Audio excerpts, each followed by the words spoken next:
Hi, I'm Maurice Patton with Chip Cirillo, high school sports writers here at the Tennessean. Welcome to Game Time, summer version.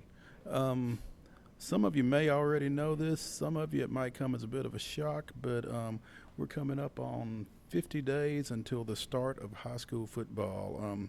Season openers for a lot of teams will be played on August 23rd. 50 days out will be Independence Day. That you think folks are shooting off fireworks for the 4th of July. No, they're shooting off fireworks because it's 50 days until the start of high school football in Tennessee. Um, and to commemorate that, we will have an article in Thursday's Tennessean, 50 questions about high school football. So be sure and check that out in Thursday's print edition. But we're gonna try to whet your appetite here with 5 things to kind of look for as you get ready for high school football here in the mid-state. Chip, tell us about one of the best running backs possibly to ever come through here. Yeah, Jalen Hurd at Beach. I still have amazing memories of what he did in that state championship game, and of course he set the state record over 3,300 yards for the whole season. And now, as we look ahead, I noticed 6 of his offensive linemen have graduated. So now, the question I had was how will that affect his production? But I've been told that Coach Crabtree's pretty good at developing linemen quickly, so a lot of people think it won't really affect him too much. And he's such a great back that I think we're going to still see another big year from him. And I think Beach is going to be interesting to watch from a lot of different aspects this year. One, Jalen is already committed to UT, like you said, set a season record, 33-57 yards, 43 touchdowns last year. Obviously won Mr. Football. They lost a lot up front. They're going to have another back there with him in Dorian Carter to help kind of take some pressure off of him, take some carries off of him. Jalen got banged up, missed a couple of games late in the regular season last year, so it'll be interesting to just see how that offense develops this time around. Also, Independence, I think, is a team that is intriguing from the standpoint. They've already got 2 SEC commitments there. Vic Wharton, who is already committed to UT like Jalen, and Finest Stribling, a defensive back who is committed to Missouri. They've got a third kid, Rashawn Galden, transferred from Brentwood Academy spring of 2012, did not play last fall, sitting out as a transfer. He's a highly sought-after recruit as well in SEC circles and others, and they've got a first-year coach coming in Scott Blade, who's had some success both at Hillsborough a few years back, won a state championship over there, went up to Oak Ridge and had some pretty good success up there. Now he's back in the area replacing Kevin Dyson at Independence, and with all that talent, I guess there's a little bit of pressure to see what they can get done this time around. Yeah, he's such a good coach, and you give him a core like that to build around it'll be really interesting to see what he can do with that. Exactly, and 11 AAA is kind of shifting. They've had a lot of coaching changes over the last few years. Dixon County coming in there this year as well. Hillsborough going to 12 AAA, so a lot of movement in that district, and maybe a little bit up for grabs. And like you said, with the talent that Independence has got coming back, I think they'll be a team to watch. Yeah, that should be interesting. Over in 7 AAA, it seems like it's a different team to watch every year over there. This year it seems to be Oakland's time.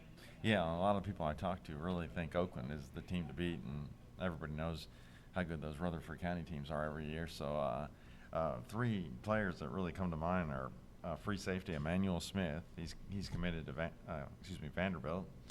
And then linebacker Josh Smith. He's got offers from Vandy in Tennessee.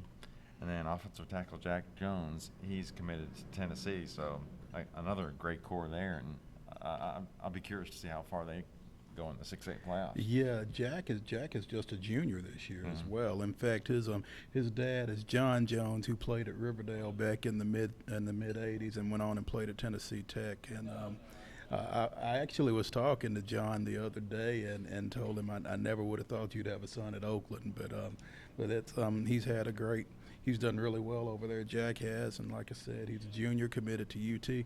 And another lineman on that Oakland team to watch is Caleb Yates, I think, senior, who's going to get some recruiting traffic as well. Moving to 12 AAA, Hunters Lane is a team that a lot of people have expected a lot out of. Historically, they've produced really well. They've kind of hit a dry spot here over the last couple of years.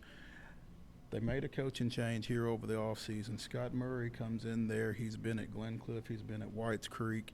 And they open on August 23rd at Maplewood with a chance to break a 26-game losing streak that's been put together under two different coaches. So Scott really wanting to get things started off on a good foot and not contribute to, that tough, long losing streak that they've got. So it'll be interesting to see how Hunters Lane can get things turned around. That's a tough opener for them, I would think, with Maplewood and the success that team's had over the last few years. Big neighborhood rivalry up there on the north side of town. So I think that's a game that'll bear watching, and I think Hunters Lane and Scott Murray is a team that'll bear watching just to see what they can get done, how far they can come in that district here this season. And then pick another losing streak, unfortunately, Pickett County, they've lost 38 in a row. And Coach Obie Cottle was telling me that a lot of times they only have 18 players on the roster, so not much depth for him to work with. A few injuries, and you're really in trouble there. And it'll sure be great for those kids when they finally end that skid. Yeah, when you see teams and programs that have had long stretches with a lack of success like that, it's really nice, to see them have some success, to pick up a win and see if it'll snowball into something for them maybe. So I'm wishing both those programs luck, obviously.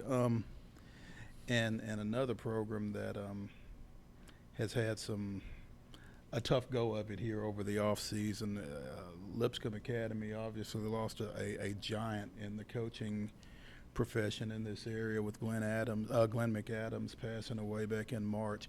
Scott Tillman, who had served as a defensive coordinator over there, has been an assistant over there for 19 years, has been installed as the interim guy. They apparently intend to conduct a coaching search for a permanent successor to Coach McAdams at the end of this season. Scott took the program through spring practice. He's conducted summer workouts, and he's going to coach the program this fall. Not sure if he will be considered for the permanent position once they open it up, but just want to keep an eye on them and see how they're able to handle everything that's been tossed at them with the tragic loss of Coach McAdams. They finished 5-6 last year, lost in the opening round of the Class 4A playoffs, and again, really like to see them have some success this year. We're supposed to be non-biased, but at the same time, you want to see everybody, at this level in particular, you want to see these kids have a good experience and be as successful as they're able to. And when they've dealt with some of the things like losing a coach, you really want to see them do well.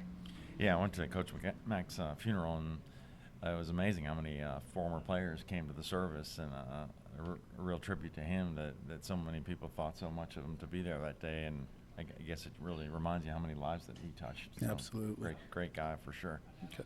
Hey, be sure and check out Thursday's paper, 50 Questions for 50 Days. Thanks for joining us here on Game Time. I'm Maurice Patton with Chip Cirillo. See ya.